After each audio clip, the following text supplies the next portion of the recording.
How to use Google Photos color pop feature. First, you want to simply open the Google Photos application and you want to simply open the photo, then you want to edit.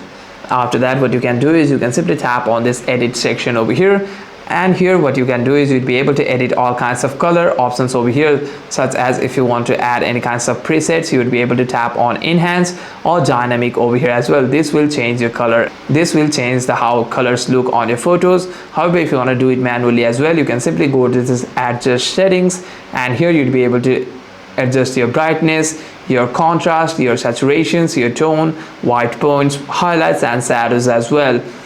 You'd be able to select all kinds of feature and you'd be able to edit however you prefer. If you want a color popping photo, you want to simply increase your contrast, increase your saturation over here, and you'd be able to play with your blue tones as well. Hope this video was helpful, and if you have any further questions, make sure to leave a comment down below, and I'll see you guys on the next one.